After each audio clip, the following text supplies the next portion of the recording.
Dan saya, Uun Triatribuce, yang akan memandu acara talk show pada malam hari ini dengan tema Mindful Living Through Mindfulness Practice.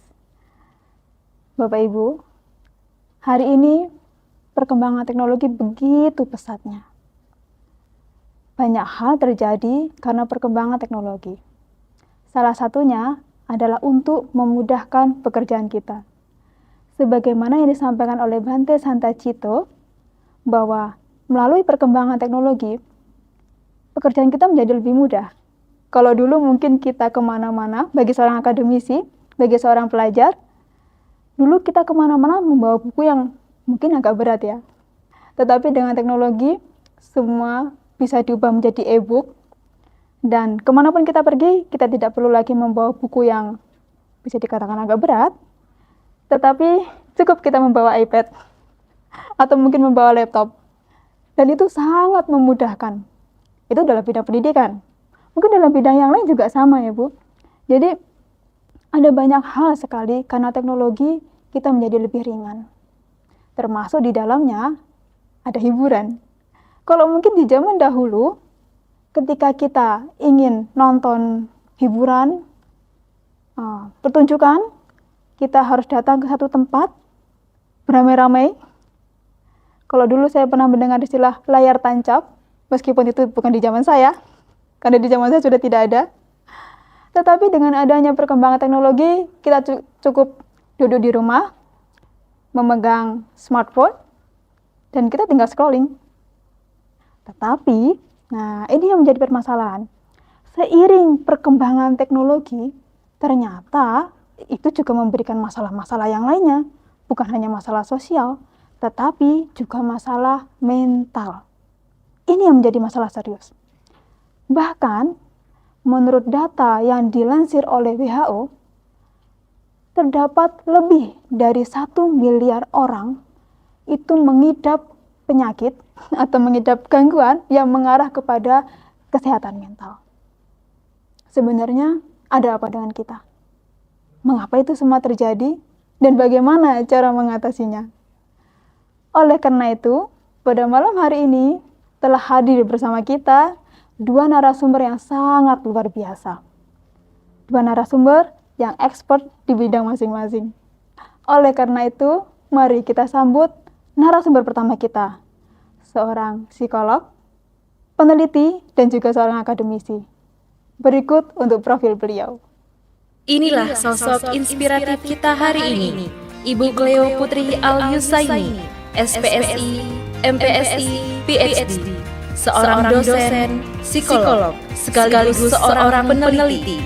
Beliau menempuh pendidikan sarjana psikologi dan magister psikologi klinis di Universitas Indonesia, serta meraih gelar doktor psikologi dari University of Nottingham, Inggris. Sebagai wujud komitmen profesional, Ibu Cleo Putri merupakan anggota Association for Psychological Science di Washington, D.C., serta Associate Editor Bulletin Psikologi Universitas Gadjah Mada. Saat ini, beliau menjabat sebagai Lektor Kepala Departemen Psikologi, Fakultas Ilmu Sosial dan Ilmu Politik, Universitas Brawijaya. Melalui berbagai kegiatan akademik dan kolaborasi internasional seperti Global Psychology Program bersama University of Adelaide. Bidang keahlian beliau meliputi psikologi umum dan eksperimen dengan fokus penelitian pada mindfulness, self-control, emotion, dan aggression. Salah satu karya ilmiah terbarunya berjudul A Brief Online Mindfulness Intervention yang meneliti efektivitas latihan kesadaran diri bagi mahasiswa Indonesia. Selain aktif di dunia akademik, Ibu Cleo Putri juga terlibat dalam kegiatan sosial dan edukasi publik. Dedikasi beliau memperoleh apresiasi luas. Salah satunya yang terbaru adalah Students' Most Favorite Lecturer, Psychology Department, Universitas Brawijaya pada tahun 2025. Ya, telah kita saksikan bersama profil dari narasumber pertama kita, Ibu Cleo Putri Al-Yusaini. Dan tentu, profil yang telah kita sama-sama saksikan tadi menunjukkan bagaimana komitmen dan dedikasi dari Ibu Cleo terhadap bidang psikologi, khususnya terkait dengan isu kesehatan mental di era digital. Dan tentu, pada malam hari ini kita ingin belajar banyak dari Ibu Cleo bagaimana pentingnya mindfulness untuk menjadi penyeimbang batin di tengah derasnya arus teknologi dan media sosial. Dan untuk narasumber kedua kita, beliau adalah seorang pemuda yang aktif, semangat, dan pantang menyerah. Oleh karena itu, mari kita sambut profil narasumber kedua kita, dan berikut untuk profilnya. Beliau adalah Johan Charlie Saputra, seorang pendidik dan praktisi meditasi muda yang tumbuh bersama semangat kesadaran dan pembelajaran. Lahir di Jakarta pada 29 Juni 1997, Johan menempuh pendidikan Sarjana Pendidikan Keagamaan Buddha di Sekolah Tinggi Agama Buddha Kertarajasa dan melanjutkan studi Magister Teknologi Pembelajaran di Universitas Negeri Malang. Selain menjadi dosen di Sekolah Tinggi Agama Buddha Kertarajasa, Johan juga berperan sebagai koordinator di Dhammadippa Meditation Center, serta co-founder Go Mindful ID, sebuah komunitas yang berfokus pada pengembangan kesadaran diri di era digital. Tidak hanya dalam ruang fisik, Johan juga mengembangkan berbagai kelas dan sesi mindfulness secara daring melalui platform Go Mindful ID. Dalam dunia pendidikan, Johan aktif berbagi pengalaman kepada mahasiswa dan rekan komunitas. Dengan ketulusan dan semangat belajar yang terus menyala, Johan Charlie Saputra menjadi sosok yang menginspirasi banyak orang untuk hidup lebih sadar, lebih bijak, dan lebih damai dengan dirinya sendiri. Nah, tadi sudah kita saksikan bersama narasumber kedua kita yang maunya dipanggil Bro Johan Charlie Saputra. Dan tentu ya, dari profil yang sudah kita saksikan bersama, kita berharap bagaimana dedikasi perjalanan beliau itu menginspirasi kita, terutama ya, terkait dengan pelatihan-pelatihan mindfulness yang selama ini telah beliau kembangkan. Dan mungkin bagi para Bapak Ibu, teman-teman semua yang ingin mengikuti pelatihan mindfulness bersama dengan Bro Johan, dipersilahkan untuk menghubungi beliau sendiri. Ya, hadirin, marilah kita sambut malam hari ini dua narasumber kita yang sangat luar biasa, yang tentu pada malam hari ini, oh ya, mau plus boleh? Ya, yang tentu sangat luar biasa pada malam hari ini. Dan malam hari ini kita akan belajar banyak sekali tentang mindfulness, tentang bagaimana hidup berkesadaran, benar ya? Nah, dan sebelumnya saya ingin menyapa terlebih dahulu Ibu, Bro Johan, bagaimana kabarnya? Ya, saya sih kabarnya baik ya. Oh baik ya, oke. Kalau Ibu bagaimana kabarnya? Iya, saya kabar baik. Terima kasih. Atas Silani bagaimana? Saya juga baik. Sudah nyala belum? Oke. Rasanya pertanyaan dan jawaban baik itu perlu kita analisis lebih dalam ya Bu. Karena terkadang orang itu ketika menyatakan baik, saya baik kok, kabar saya baik kok. Tapi apakah benar batinnya baik? Apakah benar perasaannya baik? Nah, itu yang mungkin akan kita bahas ya Bu pada malam hari ini. Dan sebelumnya, bagaimana dengan aktivitas keseharian Ibu? Sedang sibuk apa? Atau mungkin pekerjaannya atau bagaimana? Iya, aktivitas rutin saja sebagaimana peneliti dan pengajar pada umumnya. Wah, sangat sibuk pasti Ibu. Saya percaya itu.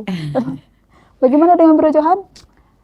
Iya, ya sibuk ngurusin orang kayaknya juga. Wah. Nah, kadang-kadang bantu di tempat-tempat retreat, misalnya ada yang minta bantu ngajar. Kemudian saya sih sekarang lebih aktifnya untuk bikin program sendiri. Jadi Go Mindful karena memang kita tujukan untuk sebagai lembaga pendidikan, ya kita mau lebih fokus ke situ sih. Supaya nanti sebagai salah satu lembaga yang sosial untuk masyarakat, mereka bisa belajar di situ lebih banyak nantinya. Jadi kan umumnya orang itu kan ketika berbicara mindfulness gitu ya bro, selalu terikat pada religion, agama gitu kan. Banyak orang yang mengatakan apakah meditasi itu hanya untuk orang Buddha saja? Tapi ternyata tidak ya sepertinya ya. Apakah itu terbuka untuk umum atau bagaimana? Iya, terbuka untuk umum. Saya sih kebanyakan nggak Buddhis doang sih ya. Kadang-kadang yang teman-teman dari non Buddhis itu lebih banyak. Oh, lebih banyak ya. Jadi bagaimana kalau teman-teman yang hadir pada malam hari ini ingin mengikuti pelatihan meditasinya? Promosinya kapan-kapan aja lah. Oh gitu. Di waktu yang berbeda ya. Kita fokus aja di talk show-nya deh. Oke deh. Baik. Sangat berbahagia mendengar kabar Ibu dan Bro Johan sehat. Dan tentu ini kesempatan yang sangat luar biasa bagi kami di acara Disnatalis kami yang ke-25 ini. Telah hadir narasumber yang wow, saya tidak terbayang akan bisa duduk bersama dengan para narasumber yang sangat luar biasa sekali. Dan Ibu dan Bro Johan, ya, pada malam hari ini kita memiliki tema Mindful Living through Mindfulness Practice. Dan berkaitan dengan tema tersebut, sebenarnya kalau tadi saya baca-baca banyak artikel ya, antara dunia nyata dengan dunia sosial, dengan dunia digital, saat ini kan mengalami banyak sekali gap. Kadang orang di dunia nyata terlihat oke, baik-baik saja, tetapi di dunia sosial, ya mereka bisa bercerita apapun itu. Sedih, senang, yang itu tidak terekspresikan di dalam dunia nyata. Gitu. Bahkan sampai saat ini ya, ada metode penelitian cyberphenomenology. Benar ya Ibu? Di mana mendalami pengalaman manusia di dalam dunia digital gitu. Jadi saya berpikir apakah sepenting itu dunia digital? Tetapi kan di sisi lain dunia digital juga memberikan efek yang sangat luar biasa sekali bagi kesehatan mental kita. Sebenarnya apa yang terjadi dengan kita hari ini? Ada apa sebenarnya? Kenapa kita sekarang menjadi seperti ini? Seperti seolah-olah kita jadi punya muka dua antara dunia nyata dengan dunia digital. Kenapa itu bisa terjadi? Nah, pada malam hari ini saya berharap Ibu dan Bro Johan berkenan untuk memaparkan, untuk menjelaskan sebenarnya ada apa dengan kita. Dan nanti masing-masing bisa memaparkan selama 15 menit, karena selanjutnya nanti kurang lebih 1 jam kita ada sesi diskusi Ibu.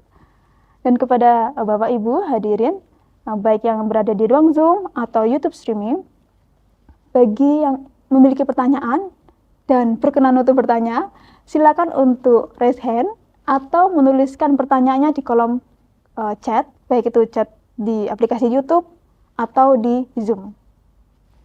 Nah, baik Ibu, sambil menunggu waktu dan tempat nanti persilakan untuk mengeluarkan materi. Baik, terima kasih atas Silani untuk pengantarnya. Tadi sebelumnya juga saya mendengarkan pengantar dari Bante Santacito. Tadi kita membahas berdua ya Bro Johan, kita jadi grogi gitu karena pengantarnya sangat bagus tadi. Tapi saya tertarik dengan apa yang dikatakan oleh atas Silani tadi ya. Orang dengan mudah ketika ditanya apa kabar akan menjawab kabarnya baik, seperti itu.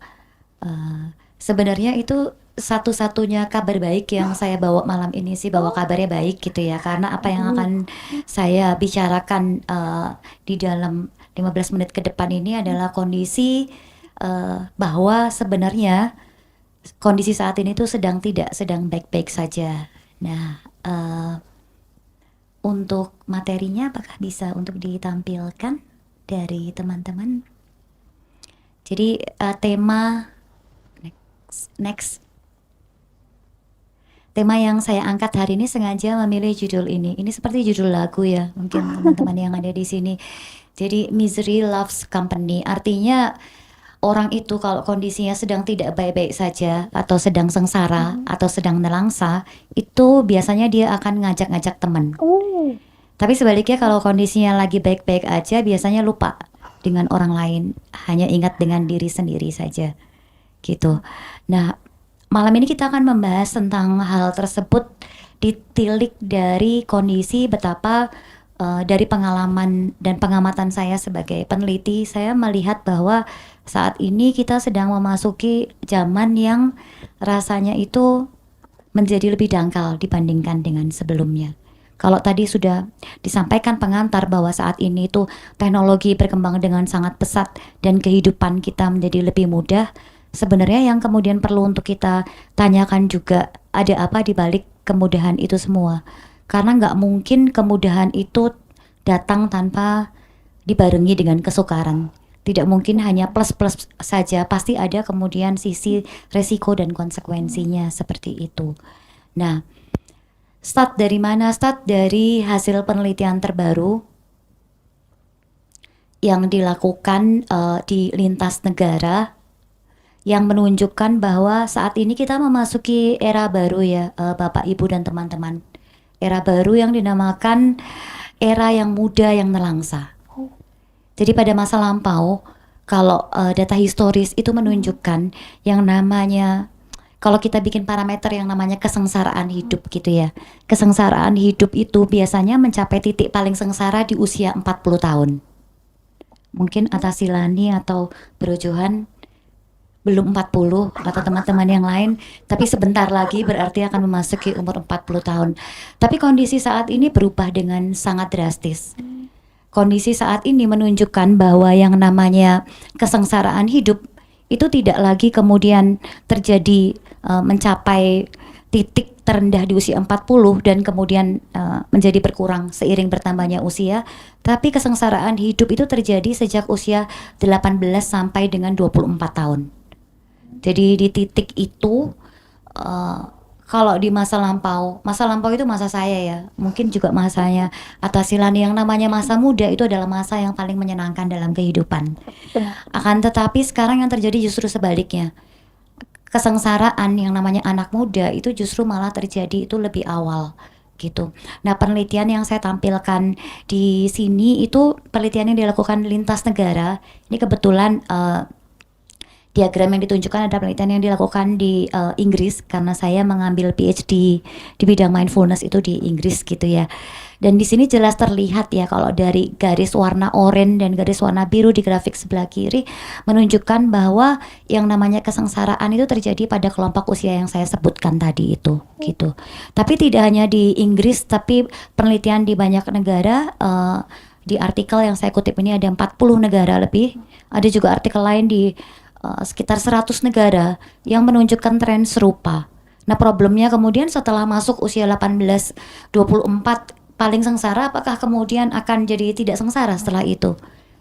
Pola yang terjadi itu justru malah menunjukkan bahwa kesengsaraan itu hanya akan menjadi semakin mendalam. Seperti itu, teman-teman. Peta lain yang juga baru terjadi belakangan ini, terutama sejak masa pandemi, adalah yang namanya peta ketika orang bekerja. Itu kan biasanya lulusan dari perguruan tinggi, itu kesempatan untuk memperoleh pekerjaan lebih tinggi daripada lulusan SMA. Ya, benar. Namun setelah pandemi yang terjadi justru sebaliknya.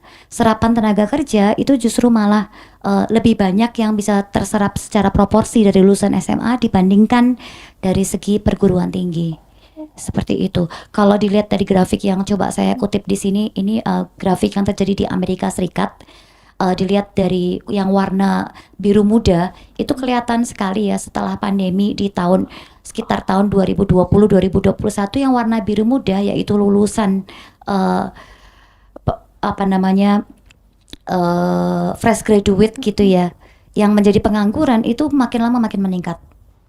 Padahal sebelum-sebelumnya selalu di titik yang rendah. Jadi dua sisi ya teman-teman. Jadi ada sisi bahwa secara mental itu menjadi yang namanya problem terkait dengan mental itu terjadi usia lebih awal, dan yang kedua secara finansial juga kesempatan untuk kemudian mendapatkan pekerjaan yang layak yang biasanya berkorelasi dengan semakin tingginya pendidikan itu juga sekarang yang terjadi adalah justru sebaliknya. Nah, kalau polanya sudah seperti ini dan terjadinya pada level global, tidak hanya di negara kita saja, itu menunjukkan bahwa problem itu bisa jadi bukan hanya pada level mental saja, tapi sudah pada problem pada lingkupnya adalah secara sosial. Jadi Saya coba untuk membedah hal ini dari segi memandangnya itu dari segi perubahan formasi sosial gitu. Tadi sudah sempat juga disampaikan oleh Atta Silani ya, bahwa kehidupan itu serba berubah sejak adanya kecanggihan teknologi yang namanya internet. Ya, Jadi dunia hari ini tuh seakan-akan sudah dilipat. Oke. Jadi saling terkoneksi, namanya hyper connected terhadap hampir semua hal. Istilah hyper connected Bro Johan sudah familiar ya. Jadi tidak hanya connected, tidak hanya interconnected, tapi sudah hyper connected. Nah, tapi sebenarnya pengertian hyper connected itu sendiri apa? Yang pertama adalah dicirikan oleh exposure. Exposure di sini itu artinya adalah bahwa di masa lampau yang namanya data dan informasi dan opsi itu kita harus bergerak kemana-mana untuk mencari. Benar. Gitu, benar. sehingga kita merasa bahwa opsi yang kita miliki itu selalu terbatas jumlahnya karena kemampuan kita untuk akses terhadap informasi dan data itu juga terbatas. Tapi saat ini karena perkembangan teknologi yang begitu pesat, terutama internet, kita nggak pengen dapat informasi tentang hal tersebut aja diiklanin. Ya, Dapat informasi dan itu terjadi itu tidak kenal waktu ya, 24 jam sehari 7 hari dalam 1 minggu gitu. Jadi exposure yang secara terus-menerus itu mengakibatkan individu secara mental itu merasa dirinya itu seakan-akan memiliki opsi yang jauh lebih banyak dibandingkan dengan yang sebelumnya. Dan sudah menjadi nature pada manusia adalah ketika opsinya itu banyak, yang terjadi adalah semakin bingung. Dan pada akhirnya opsi yang dipilih itu nanti akan kita bicarakan adalah opsi yang paling mudah dan paling menyenangkan. Seperti itu. Ciri yang kedua kalau kita berbicara mengenai perubahan dalam formasi sosial adalah apa yang dinamakan sebagai contagion effect atau efek penularan. Di layar itu sudah saya tampilkan, mungkin teman-teman di sini ada yang hobi main catur ya. Catur itu kan kotaknya kan ada 64 jumlahnya. Kita coba untuk analogikan penularan itu yang terjadi adalah seperti kalau misalnya satu orang menulari sesuatu kepada orang lain, itu sifatnya tidak seperti perkalian atau penjumlahan, tapi sifatnya adalah eksponensial. Agak belibet ya, tapi kita langsung ambil contoh dari papan catur itu. Katakanlah di papan catur yang pertama itu diletakkan sebutir beras. Jika yang pertama itu menular kepada yang lain, maka di papan yang kedua ada 2. Kemudian di papan yang ketiga itu ada 4. Yang berikutnya lagi, Atta Silani ada berapa? 8. Ada 8. Yang berikutnya lagi ada 16. 16. Yang berikutnya lagi ada 32. 32. Jumlah total papan catur kan ada 64.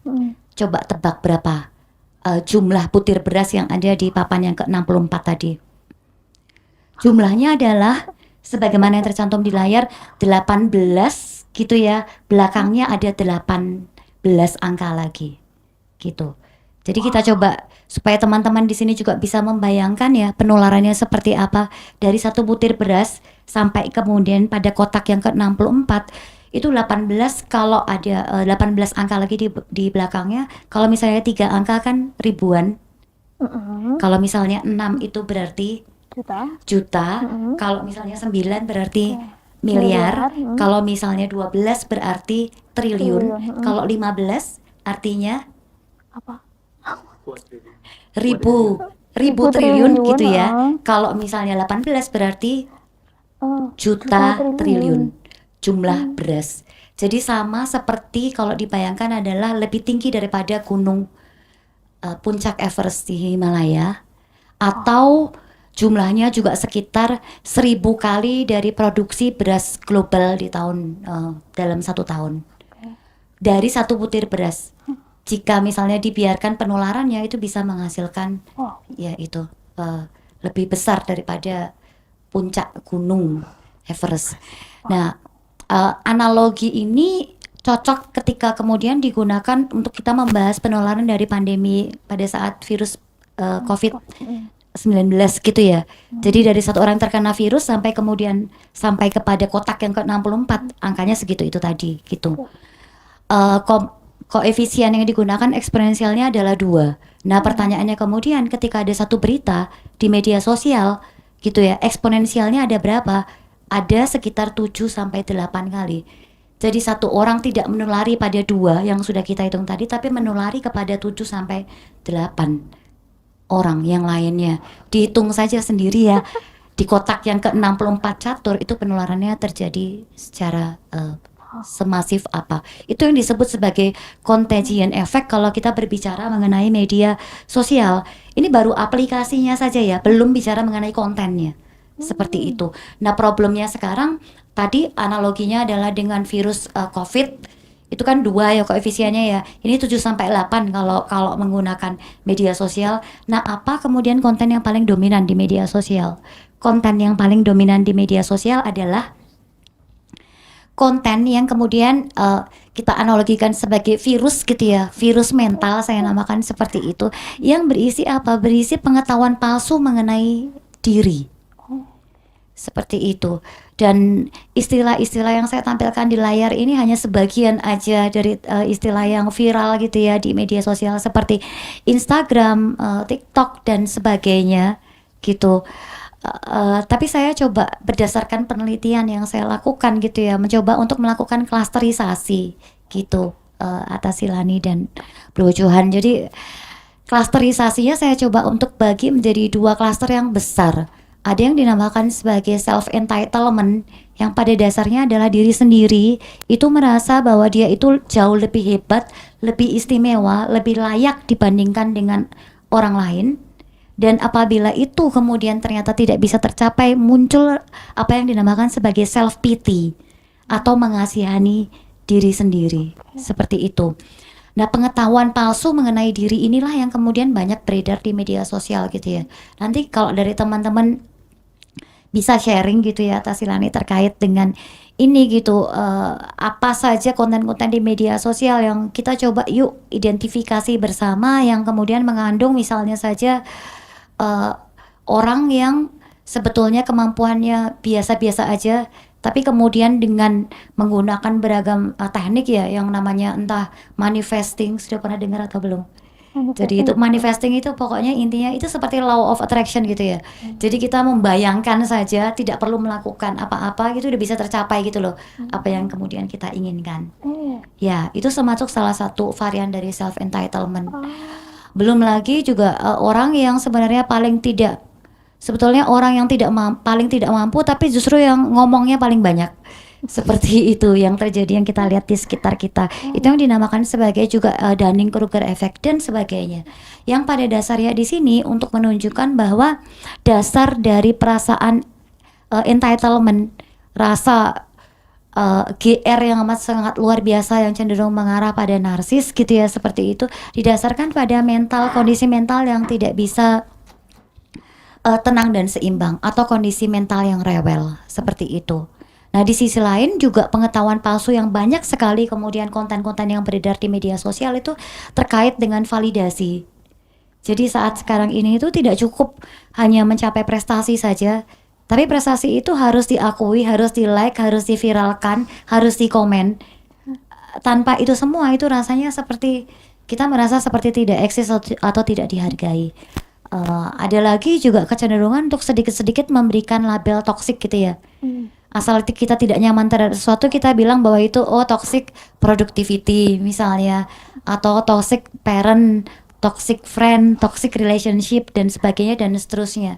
Sebenarnya pemberian label seperti itu dari dugaan saya berdasarkan riset-riset yang sebelumnya itu didasarkan pada apa yang dinamakan sebagai mengasihani diri sendiri gitu. Dan ujung-ujungnya mengasihani diri sendiri itu kemudian akan menciptakan sekarang yang sangat populer adalah apa yang disebut sebagai memeluk diri sendiri, self hug, dan apa yang disebut sebagai me time, self reward dan sebagainya. Seperti itu. Nah, beragam jenis pengetahuan palsu mengenai diri ini sayangnya patut diduga merupakan konten yang justru malah paling banyak pengikutnya dan paling viral di media sosial. Saya pengen teman-teman mengingat kembali tadi ya, hitung-hitungan papan catur itu tadi gitu kan. Jika misalnya kontennya terpapar satu konten, dihitung saja sampai kemudian konten yang ke-64 apa yang kemudian akan terjadi. Seperti itu. Dari sini kemudian apa yang dinamakan dan kita kenal sebagai mindfulness ini menjadi seakan-akan seperti masker gitu ya, pelindung kita terhadap virus-virus yang ada di media sosial. Jadi mindfulness itu berasal dari ini ya, bahasa Pali, sati. Dan penelitian tentang mindfulness itu memang saat ini banyak sekali dilakukan di negara maju. Di Indonesia sudah mulai banyak juga. Saya juga sudah menerbitkan sejumlah artikel penelitian di bidang mindfulness. Di psikologi UB ini juga ada, saya membuka mata kuliah psikologi mindfulness juga seperti itu, karena sejalan dengan bidang saya ketika studi lanjut. Nah, kenapa kemudian saya bisa mengatakan bahwa mindfulness ini bisa kemudian menjadi masker pelindung virus? Karena sebenarnya self entitlement dan self pity itu adalah keyakinan ya, keyakinan yang palsu gitu mengenai diri kita sendiri. Dan yang namanya keyakinan itu terbentuk oleh apa? Oleh dasar feeling, oleh dasar perasaan yang kita miliki gitu. Dari perasaan ini muncul keyakinan, dan dari keyakinan ini kemudian muncul aksi, kemudian muncul pembenaran terhadap aksi yang kemudian kita lakukan seperti itu. Dan tadi Bante Santacito juga sempat mengatakan ya bahwa salah satu praktik dari mindfulness itu adalah kemudian mindful terhadap kondisi perasaan seperti itu.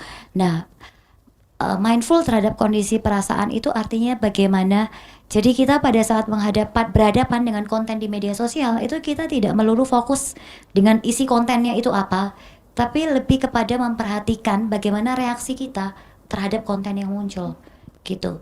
Nah, secara umum reaksi yang seringkali dimunculkan ya, kalau misalnya kita menyaksikan hal-hal yang buat kita itu menyenangkan, kita pengennya itu nggak cepat berlalu. Iya, benar. Gitu, kita akan cari terus sampai kapan ya, biasanya sampai ketiduran atau sampai baterainya habis biasanya, karena ending dari media sosial itu kan tidak ada endingnya sepertinya. Benar sekali. Gitu.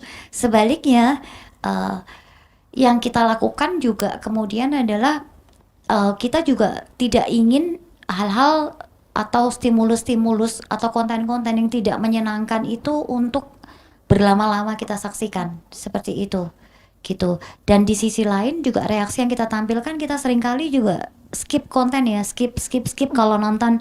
Misalnya sekarang kan kecenderungannya kalau nonton video yang agak panjang, mudah-mudahan nggak nonton podcast ini kerasa terlalu panjang gitu, di skip gitu. Tapi yang muncul pada saat kondisi seperti itu adalah dianggap sebagai kondisi yang membosankan. Dan membosankan itu bagi pikiran umum gitu dimaknai sebagai sesuatu yang harus segera disingkirkan gitu loh.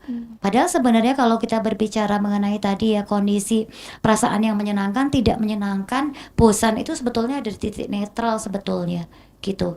Jadi dia tidak negatif, tidak positif sebetulnya kalau berdasarkan valensi perasaan, akan tetapi dia kemudian dimaknai sebagai sesuatu yang harus segera disingkirkan dan digantikan dengan sesuatu yang baru gitu loh. Nah, mindfulness kemudian bisa berperan di sini karena menyadarkan individu bahwa yang namanya perasaan itu sebenarnya hanya perasaan, sekadar perasaan, bukan aku, milikku, dan diriku, seperti itu gitu. Wah. Itu sih pengantar yang bisa saya sampaikan. Terima kasih Bu Cleo atas wawasan yang sangat mendalam, dan tentu saya tercengang, mungkin teman-teman juga sama. Data yang ditampilkan benar-benar membuat saya wow, sebegitu besar efek dari ketergantungan media sosial. Saya boleh menyatakan demikian, Ibu? Itu masih malah belum menspesifikkan pada ketergantungannya ya. Jadi masih pada dasarnya itu dua faktor utama ya. Yang pertama adalah kita nggak bisa memungkiri kondisi pandemi yang mengakibatkan secara mental, secara finansial itu belum bisa balik pulih seperti sedia kala. Dan yang kedua adalah ya keberadaan teknologi internet, terutama memang media sosial juga di dalamnya. Karena ya kondisi itu mengakibatkan orang itu semakin merasa GR bahwa dia itu punya opsi gitu loh. Jadi kemampuan dia untuk kemudian melakukan refleksi, belajar untuk mengenal keterbatasan yang dia miliki dan seterusnya, itu seakan-akan itu bisa teratasi dengan adanya teknologi. Nggak perlu kenal dengan siapa dirinya gitu ya, tapi dengan teknologi dia bisa menjadi siapapun yang dia mau kan Oh. seperti itu. Berarti saat ini kan muncul banyak sekali self diagnose. Jadi ketika saya mengalami goncangan batin, saya merasa kok saya sedih terus-terusan ya. Kok rasanya semua orang tidak bisa menerima saya. Kemudian ketika saya nonton di TikTok misalnya, itu kan ada banyak sekali konten-konten yang berisi, oh kalau kamu seperti ini, tandanya kamu mengidap yang seperti ini. Ada banyak sekali yang seperti itu. Dan kemudian diikuti terus-menerus. Dan itu membuat benar-benar, oh apakah ini sesuai dengan saya ya? Apakah itu ada hubungannya dengan apa yang Ibu sampaikan tadi? Iya, saya kok melihatnya ya itu salah satu upaya untuk bisa jadi itu bagian dari self pity Oh, oke. pada saat jadi kita pada dasarnya yang namanya kehidupan itu kan selalu penuh dengan kompetisi gitu ya. Iya, benar. Dan ketika dihadapkan dengan kompetisi itu kan pasti ada yang menang ada yang kalah. Iya, Nah, benar. kondisi ketika kalah itu banyak yang kemudian nggak bisa menerima gitu loh, kondisi kekalahan tersebut gitu. Kekalahan tentunya tidak hanya kompetisi misalnya kejuaraan lomba-lomba seperti itu ya, tapi kekalahan dalam kehidupan seperti itu. Nah, pada saat kemudian orang misalnya kalah, tidak bisa perform sebagaimana yang dia harapkan, bikin orang lain kecewa, itu bisa jadi kemudian juga muncul salah satu cara yang kemudian digunakan itu adalah kemudian merasa dirinya itu sebagai korban gitu loh. Jadi victim mentalitas merasa diri sebagai korban yang salah satu justifikasinya didapatkan dari apa ya, dari hasil self diagnosis ya, mendiagnosis diri sendiri, oh saya mengalami ini, saya adalah korban seperti itu. Oh, saya paham. Oke, untuk pertanyaan selanjutnya, mungkin coba untuk kita masuk ke Bro Johan. Ya, jadi bagaimana pandangan Bro Johan terkait apa yang disampaikan oleh Bu Cleo tadi terkait mungkin bisa self pity tadi, atau mungkin lebih spesifik karena Bro Johan sebagai seorang pelatih mindfulness, bagaimana pandangan Bro Johan terhadap masalah-masalah mental yang tadi itu? Iya, terutama di masyarakat perkotaan. Wah, itu eksis banget hal-hal kayak gitu ya, Bu Cleo. Bukan hanya kepada mahasiswa, tapi juga mereka yang jadi karyawan kantoran, kemudian juga bahkan mereka yang sebenarnya bahkan atasannya loh. Leader-leadernya itu bahkan juga kadang-kadang pernah kena paparan itu. Apakah itu self-entitlement-nya, kemudian sampai menjurus ke self-pity, itu yang nampaknya jadi ribut ya. Orang jadi di dalam keadaan ini hidupnya ribet banget. Itu yang saya lihat sih, itu valid adanya. Dan kalau nanti lihat, saya punya slide juga, itu nanti sebetulnya sangat relate dengan apa yang kalau saya belajar dari background secara Buddhis atau tradisi Timur itu cocok sekali sih. Gitu sih. Oke, menyambung dari jawaban dari Bro Johan, mungkin kita bisa langsung tampilkan materi dari Bro Johan Boleh. untuk kita bahas lebih lanjut, nanti kita diskusikan setelah ini. Mohon kepada operator untuk membantu menampilkan. Iya, jadi belakangan ini kenapa kita perlu bahas mindfulness atau meditasi ya? Yang saya lihat bahkan ini terjadi di kalangan teman-teman, bahkan yang di sekolah, bahkan di universitas, bahkan sampai ke di swasta, di kantoran juga. Mungkin juga di pemerintahan, tapi saya belum sampai masuk ke sana. Ini saya lihat dia punya ability to focus gitu ya. Dia lama-lama makin berkurang, makin turun terus-menerus dari waktu ke waktu. Nampaknya saya pernah ingat dulu Bu Cleo pernah bilang, kita ini kalah dengan ikan emas gitu ya. Attention span-nya atau kemampuan jangka fokusnya. Karena lihat dari penelitiannya si Dr. Gloria Mark ini, kalau kita lihat 20 tahun lalu, orang bisa perhatikan sesuatu itu sampai 2,5 menit. Jadi dia bisa perhatikan satu bagian objek bahkan yang statis, bisa sampai 2,5 menit. Kemudian munculnya gadget di 2012 yang udah mulai gitu ya, mulai meradang atau bahkan baru awal lah gitu. 2012, 8 tahun kemudian itu udah mendegradasi atau menurunkan sampai sudah menurunkan sampai setengahnya. Sudah tinggal 75 detik. Kemudian 6 tahun lalu di sekitar masa-masa Covid, kalau kita lihat dari penelitian ini, itu udah turun sampai 47 detik. Dan paparannya sosial media, kemudian tadi hyper-connected tadi itu kan makin menggila ya. Sampai sekarang di 2024-2025 dia sudah semakin menurun. Kalau ikan mas tadi adalah 8 detik, itu 7 detik ya Bu ya. Dan saya nggak tahu ini di masa mendatang akan seperti apa, dan nampaknya ini akan semakin turun. Itulah kenapa kadang-kadang saya suka dengar curhatannya orang lain, udah nggak ada yang baca buku. Karena bayangkan dalam satu buku itu ada berbagai macam kata, sementara orang cuma punya kemampuan attention span-nya 7 detik, berarti 3, 4, 5 kata dia udah pergi gitu loh. Kalau ingat dia balik lagi, nggak ingat ya dia sana terus. Nah, gimana dia mau baca satu buku yang isinya banyak sekali kata-katanya itu? Mungkin baru baca satu baris, kemudian dia mengembara, sulit untuk dia bisa dapat isi makna dari seluruh bukunya. Nah, maka ini adalah sebetulnya masalah juga ya. Sampai muncul tadi kekurangan clarity, kemudian jadi orang itu lebih banyak menyalahkan orang lain dan sebagainya karena dia nggak fokus dengan dirinya sendiri bahkan. Ya, maka kalau di slides berikutnya ini saya lihat apa yang Buddha ajarkan atau di tradisi Timur itu ada namanya 5 mental obstacles atau kalau disebut sih 5 gangguan secara internal pikiran. Kalau saya lihat dari kurva X gitu ya, kalau kita gambarkan garis X-nya itu ada desires dan hatred. Kalau di bagian yang kiri, desires itu adalah pleasant. Apapun yang menyenangkan, dia akan menimbulkan desires atau sesuatu yang kita anggap melekati gitu. Nah tadi kan Bu Cleo bilang sibuk cari validasi dan sebagainya. Itu dianggap sebagai sesuatu yang menyenangkan memang. Dan orang attach dengan itu. Tapi di sisi yang kanan, ketika di bagian yang merah, itu adalah hatred. Itu ada karena orang terpapar dengan sesuatu yang tidak menyenangkan. Dan itu yang menyakitkan, menyulitkan, secara fisik maupun mental. Kalau yang saya lihat, itu jatuhnya malah jadi menolak, membenci, nggak suka, dan sebagainya.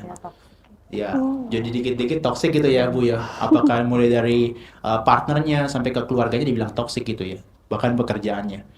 Nah, tapi ternyata kita punya obstacle secara mental, rintangan secara pikiran itu bukan hanya sesuatu yang senang atau tidak senang. Ya mungkin itu akan lebih banyak nanti kita bahas gitu ya. Tapi yang ketiga dan keempat itu yang menarik. Bahwa orang-orang zaman sekarang sering banget ngomong ke saya gitu ya. Mental saya nggak stabil nih. Kadang over energy sampai dia menjadi restless overthinking terus. Dia pikirannya selalu ke depan atau ke belakang. Maksudnya ke masa depan atau ke masa lalu. Restless, dia nggak bisa stop untuk berpikir. Tapi di sisi yang lain kadang-kadang dia bisa sampai low energy, extremely low energy.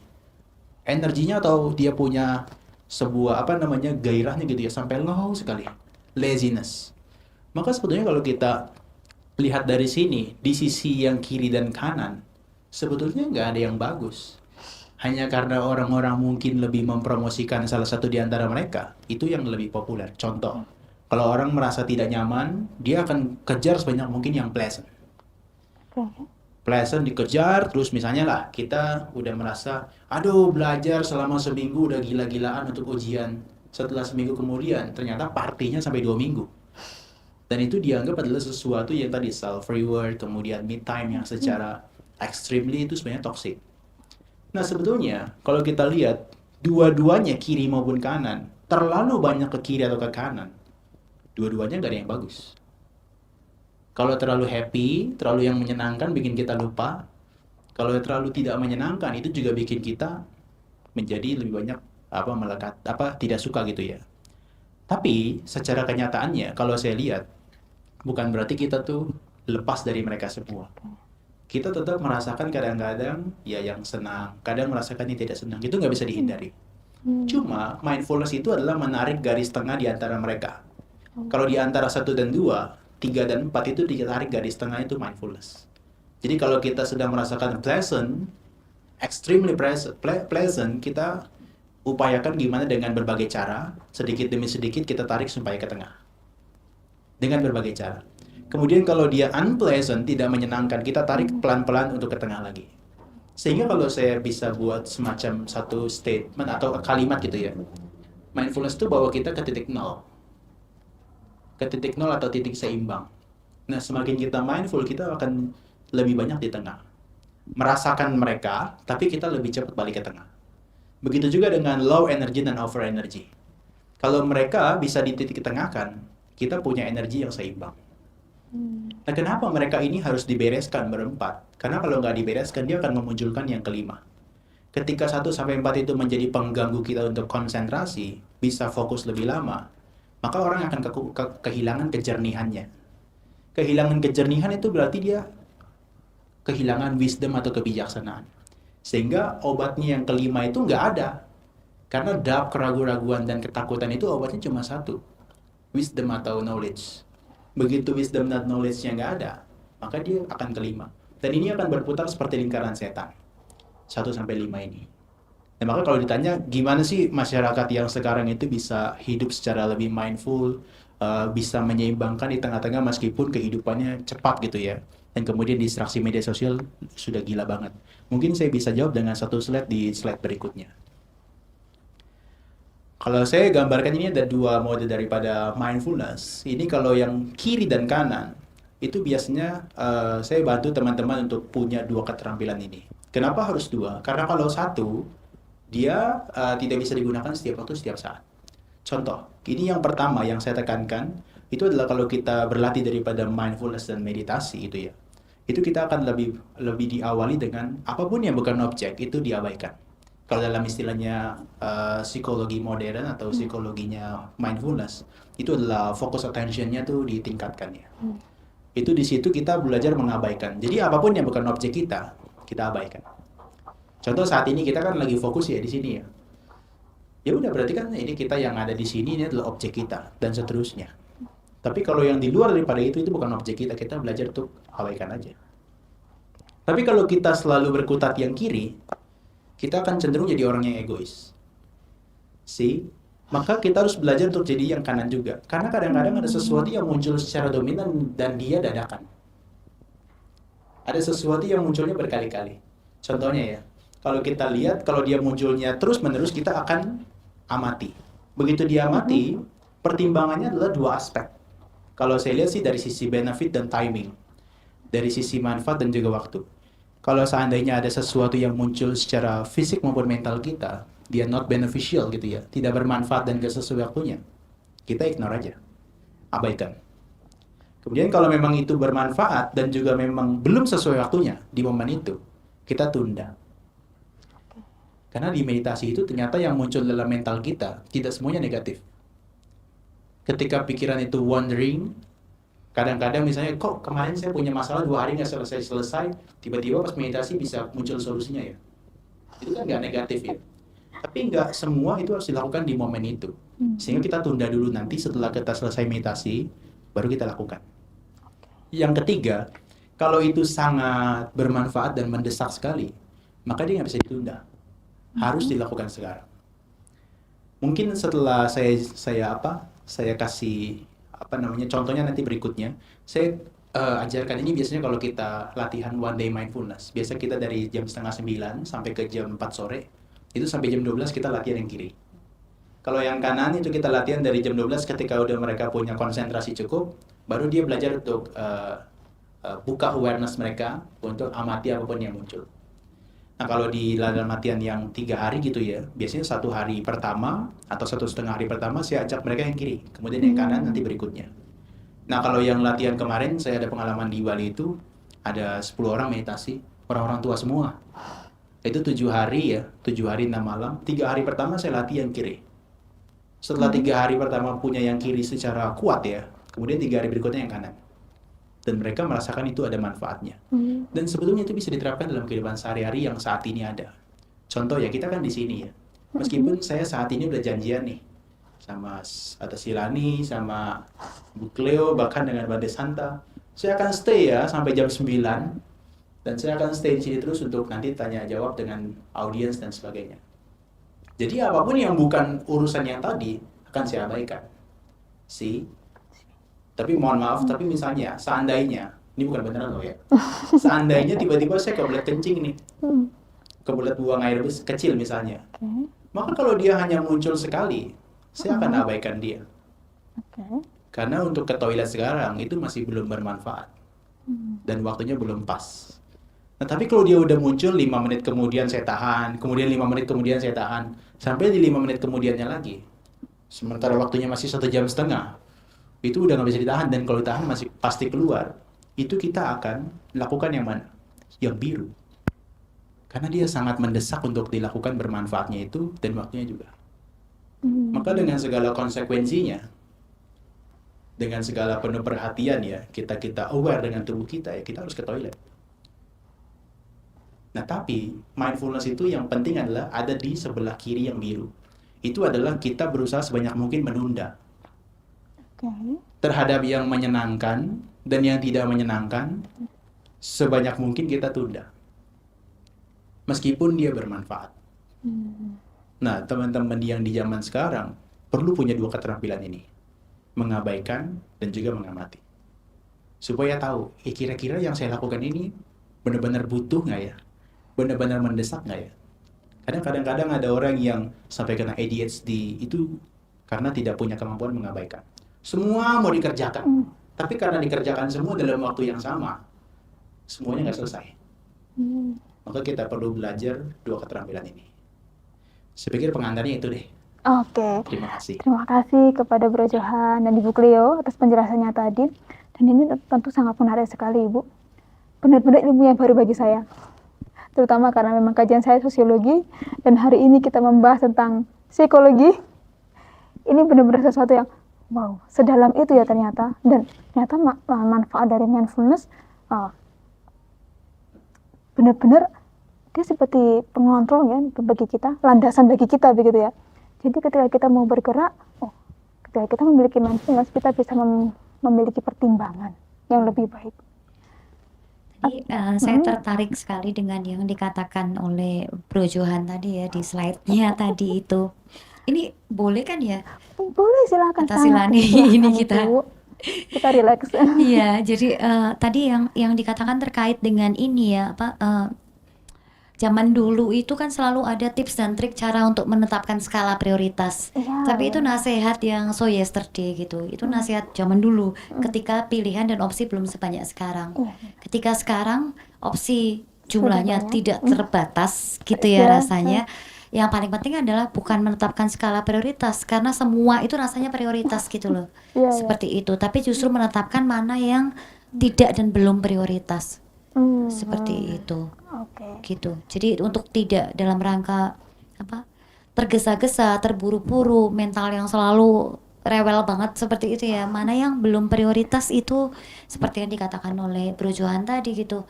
Ya ditunda dulu yang belum prioritas. Kalau masih pengen lagi ditunda lagi. Pengen lagi ditunda lagi sampai memang sudah tidak memungkinkan untuk ditunda lagi seperti itu gitu. Nah, jadi kemampuan untuk memahami mana nih sih hal-hal yang perlu kita tunda dan mana nih hal-hal yang belum waktunya kita tunda, dalam artian hal-hal yang urgent untuk kita kerjakan pada saat ini, itu kan juga butuh pertimbangan kan Bu, butuh pengetahuan juga kan, dan mindfulness bermainnya di situ berarti Bro. Ya kayak tadi benefit yang tadi, aspek benefit itu subjektif ya. Nanti setiap orang dia berkembang pengetahuannya kan pasti beda ya. Tapi di momen itu setidaknya dengan pengetahuan dia bisa banyak tunda dengan segala sesuatu yang bahkan penting gitu ya. Tapi nggak mendesak maksud saya.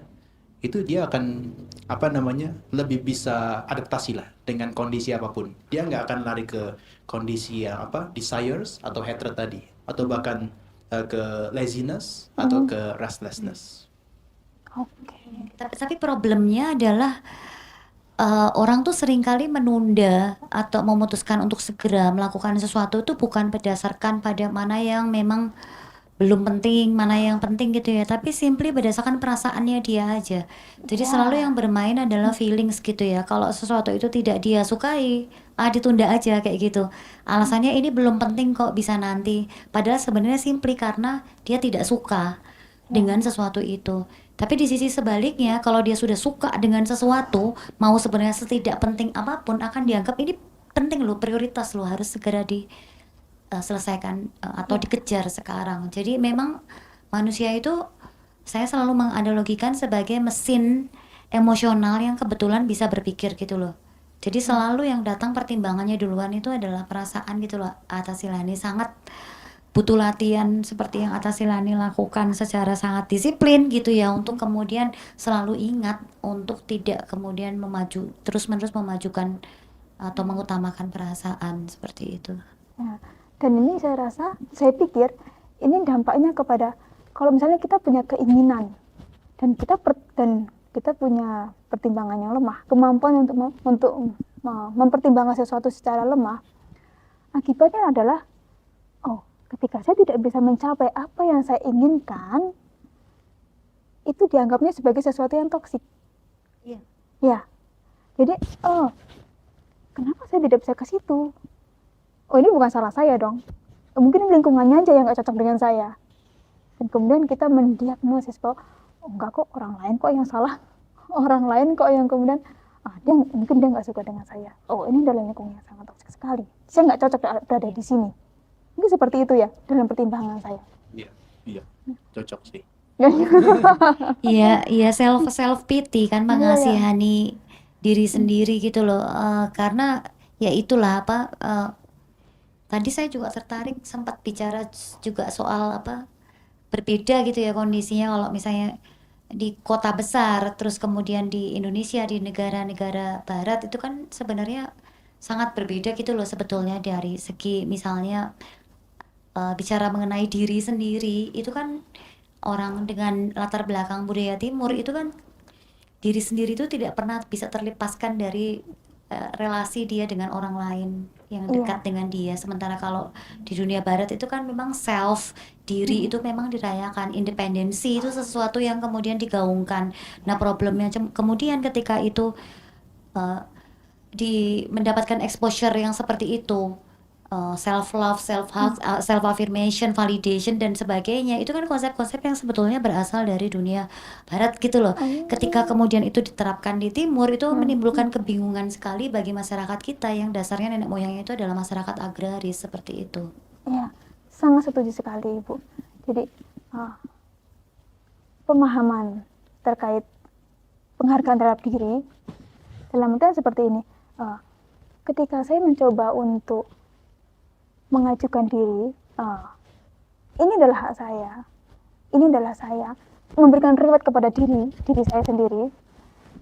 Rasanya memang itu bukan budaya kita, karena kita selalu dituntut, dalam pemikiran saya, kita dituntut untuk rendah hati, jangan sombong, jangan terlalu mengekspos kemampuan diri seperti itu.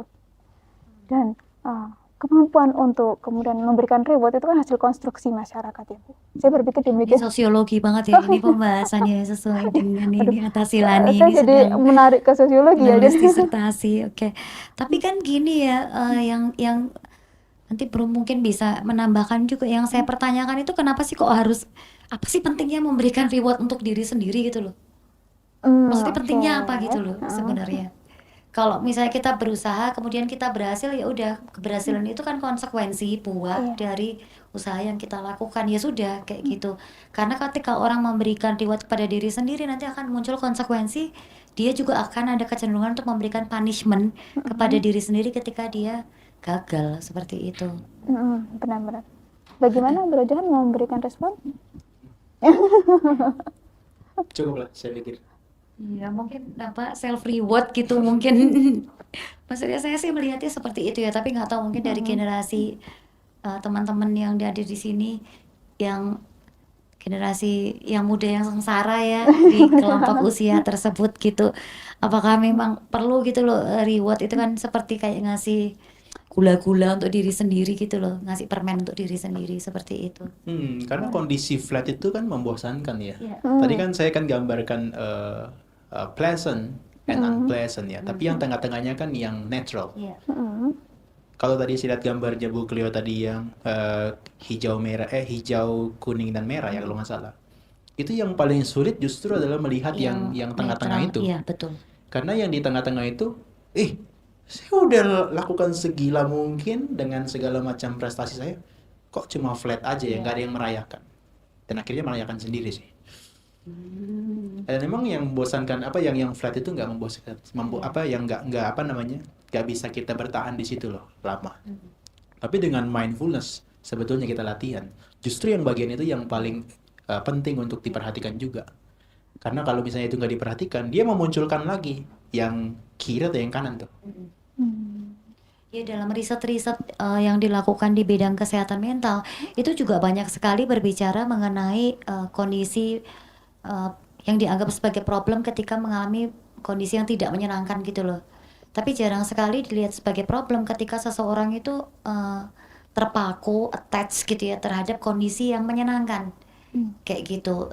Saya baru belakangan ini juga meneliti misalnya saja keserakahan, itu jarang sekali loh diteliti dalam konteks penelitian secara ilmiah kayak gitu. Tapi kalau kesedihan, depresi, kemudian panik, ketidakpuasan itu banyak banget penelitiannya. Itu menunjukkan kondisi mungkin mental kita yang memang hal-hal yang kita anggap sebagai sesuatu yang negatif itu problem yang pertama kali dinotis. Tapi kalau hal yang menyenangkan itu dianggapnya bukan problem, padahal itu sebetulnya juga problem karena keserakahan gitu ya bro ya, landasannya seperti itu. Nah, ini baru kebuka, Bu. Jadi, maksudnya seperti ini. Jadi, saya jadi dapat inspirasi gitu loh, bahwa ternyata, oh ya, sesuatu yang dilihat membahagiakan, memang benar, orang melihatnya itu bukan sebagai sebuah masalah. Tetapi kemudian dari penjelasan Bro Johan tadi, itu kan ada sesuatu yang, oh, ini ada sesuatu yang membahagiakan dan tidak membahagiakan. Kondisi kan demikian gitu kan. Orang cenderungnya selalu fokus pada yang tidak bahagia saja. Padahal yang bahagia pun dengan juga memang perubahannya. Dan apa yang membuat bahagia itu kan juga perlu untuk dikaji lebih dalam. Saya pikir demikian. Karena sosiologi lagi jadi semua hal punya latar ya. Tapi dibedakan juga ya, bahagia dengan kegembiraan itu beda gitu loh. Kalau yang gembira itu seperti yang gambarnya Bro Johan tadi, yang bagian desire seperti itu bicara soal kegembiraan. Jadi perasaan yang senang. Sedangkan kalau bahagia itu sebetulnya ya ada di titik tengah itu ya. Justru secara emosional, secara perasaan itu justru tidak kok senang tapi juga tidak senang gitu. Jadi cenderung untuk netral sebetulnya ketika bicara soal kebahagiaan. Dan itu orang memang seringkali gitu ya, sejak dulu sering kali kita bicarakan ya, bingung antara yang disebut sebagai kebahagiaan dengan kesenangan. Kalau misalnya pengen sesuatu dan sesuatu itu tercapai gitu ya, misalnya pengen lulus dan lulus itu tercapai, itu kebahagiaan atau kesenangan? Kebahagiaan. Itu kesenangan. Oh, itu kesenangan. Jadi menambah sesuatu yang sesuai dengan yang kita inginkan itu adalah kesenangan gitu. Karena pasti setelah itu akan diikuti dengan perasaan cemas kalau sesuatu itu tidak lagi kemudian bersama dengan kita. Kayak gitu. Ya benar. Tapi kalau kebahagiaan itu menurut saya justru kerelaan kita untuk melepas sesuatu yang kita senangi. Wah, kebahagiaan sejati. Dia malah di titik tengah ya.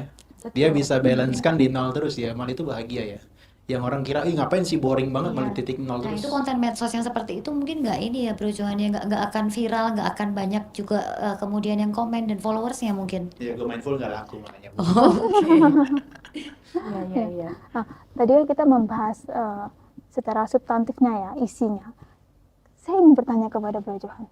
Nah, bagaimana sebenarnya langkah-langkah awal untuk kita, ya kan tidak semua orang sudah expert di bidang pelatihan meditasi ya.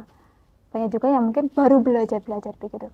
Nah, menurut Bro Johan, bagaimana untuk kita bisa mengawali dan mengenali perasaan kita di awal-awal ketika kita melakukan pelatihan meditasi? Singkat supaya kita bisa masuk sesi diskusi nanti ya. Nanti kalau yang sulit-sulit Bro Johan ya. Tapi singkatnya adalah kita punya ini self restraining terlebih dulu.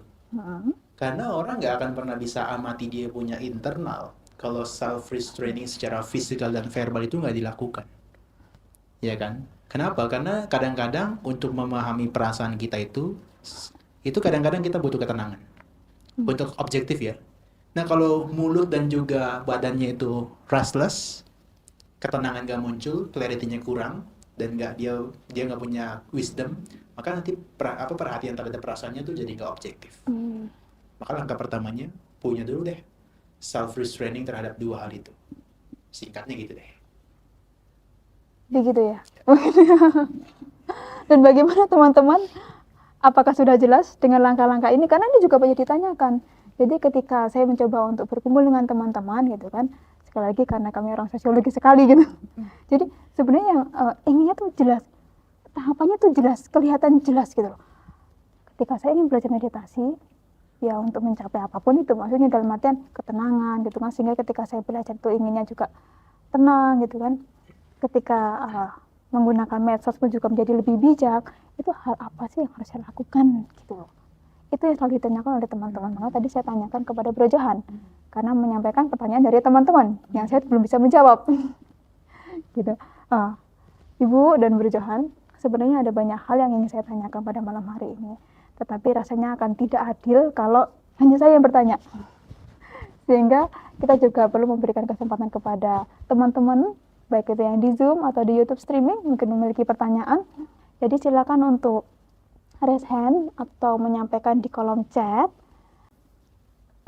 Nah, ada pertanyaan Ibu. Jadi dari Ani, dari Ani. Ya. Jadi izinkan saya untuk membacakan pertanyaan tersebut. Mohon izin untuk bertanya. Secara umum wanita dikatakan lebih kuat di perasaan daripada logika. Menurut Ibu dan Bro Johan, apakah ini mempengaruhi dalam meningkatkan kendala dalam mindfulness? Jadi siapa yang berkenan untuk menjawab terlebih dahulu? Bro Johan, dipersilakan untuk waktunya. Tentang perempuan, laki-laki yang disuruh jawab ya. Tapi memang nampaknya blueprintnya kayak gitu sih. Cetakannya kayak gitu dari awalnya Bu ya. Maksudnya kebanyakan, nggak semuanya. Kalau Bu Cleo beda. Logikanya lebih kuat daripada perasaannya kayaknya. Tapi tadi kalau aspek perasaannya pleasant, unpleasant itu dan unpleasant itu lebih dominan, jelas pasti tingkatin stres ya. Apakah dia kejar yang pleasant terus? Stres. Dia tolak yang unpleasant terus? Juga stres. Jadi kalau misalnya kalau orang manusia dengan karakteristik perasaan yang lebih dominan, apakah akan lebih banyak stres? Ya yes. Tapi juga bukan berarti laki-laki nggak ada stresnya atau bahkan lebih rendah daripada perempuan. Karena mungkin dia bukan bermain di tahap yang 1 dan 2, tapi mungkin laki-laki mainnya di 3 dan 4. Dengan logikanya justru jadi restless, overthinking terus-menerus. Makanya saya pernah lihat kalau di sosmed bilang kalimatnya, kalau laki-laki lagi diem, itu tandanya dia udah lagi diem gitu ya badannya, itu otaknya lagi jalan gitu. Dan katanya kalau stop itu pas lagi ngerokok aja katanya. Kebetulan saya nggak ngerokok, berarti otak saya nggak pernah stop gitu ya, mikir terus ya. Tapi itu cuma sebetulnya nggak mengharuskan apakah perempuan lebih stres atau enggak. Tapi siapapun sebetulnya yang dia lebih dominan bagian perasaannya, yang pleasant dan unpleasantnya itu dia kejar atau ditolak, jelas itu lebih stresnya lebih dominan. Dan itu meningkatkan pastinya. Kalau Bu Cleo mungkin bisa buktikan secara ilmiahnya gimana. Bu Cleo mau menambahkan, dipersilakan. Iya, kalau secara struktur otak, kan yang ngatur logika dan perasaan itu kan ada di otak ya. Struktur otak perempuan dan laki-laki itu sama, gitu. Jadi otak yang bagian depan itu kan logika, terus kemudian yang perasaan bagian tengah, emosi bagian belakang. Nah itu nggak kebalik gitu loh. Kalau misalnya dibilang perempuan lebih dominan perasaan, berarti kan harusnya yang bagian depannya itu adalah yang perasaan. Tapi ternyata depannya juga sama, bagian otak yang mengatur masalah logika, seperti itu. Sama seperti itu. Cuma problemnya adalah perempuan itu di sisi lain dia juga memiliki peran, kalau saya suka menggunakan istilah itu, sebagai penjaga kehidupan gitu loh. Jadi pada saat momen demi momen dalam kehidupan seorang perempuan itu, dia tidak hanya memikirkan tentang perasaannya sendiri aja, tapi perasaan orang-orang yang dia pedulikan gitu loh. Seperti itu, ada kewajiban untuk menjaga harmoni gitu ya pada saat dia sedang dihadapkan pada harus ngambil keputusan kayak gitu. Misalnya dia harus mikir juga dampak keputusannya itu bukan hanya untuk dirinya, tapi nanti sekitarnya akan jadi seperti apa. Nah itu barangkali yang kemudian mengakibatkan perempuan itu jadi dinilai lebih emosional, padahal sebenarnya juga tidak seperti itu.